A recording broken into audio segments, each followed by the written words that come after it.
গাইবান্ধার মাঠে এখন সবুজের সমারোহ। চারিদিকে শুধু আমন ধানের গাঢ় সবুজে ঢাকা প্রান্তর, যেন প্রকৃতির এক উৎসব। কৃষকের মুখে হাসি ছিল ফলনের আশায়, কিন্তু সেই হাসি এখন ম্লান, কারণ দেখা দিয়েছে নতুন এক বিপদ, ইঁদুরের উপদ্রব। রাক্ষসী ইঁদুরের দল একের পর এক ধান গাছ কেটে ফেলছে, নষ্ট করছে ফসলের আশা। কৃষকরা বলছেন সার কীটনাশক সবই দিয়েছেন, তবুও কাজ হচ্ছে না। এখানে ইঁদুর দমনের জন্য সামগ্রিকভাবে সকলের প্রচেষ্টা খুবই প্রয়োজন। একে শুধু একটি পদ্ধতিতে দমন করার চেষ্টা করা হলে দমিত হয় না।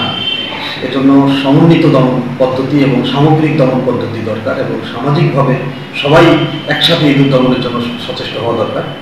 এবং বিভিন্ন পদ্ধতি এখানে আছে, আমরা যেগুলি ব্যবহার করি মাঠ পর্যায়ে কৃষক ভাইদের পরামর্শ দিয়ে যাই। সেগুলি হচ্ছে ইঁদুরের ফাঁদ, বিভিন্ন বিষ্ট, এবং যে জায়গায় ইঁদুর চলাচল করে সেই জায়গাগুলিতে আমরা ইঁদুরের বিষ মিশ্রিত খাবার, বিভিন্ন গমের বিষ্টপ আছে সেগুলি দিলে, কলার খোলের মধ্যে দিলে বেশ ফলপ্রসূ হয়। ধানের ক্ষেতে এখন দুশ্চিন্তার ছায়া।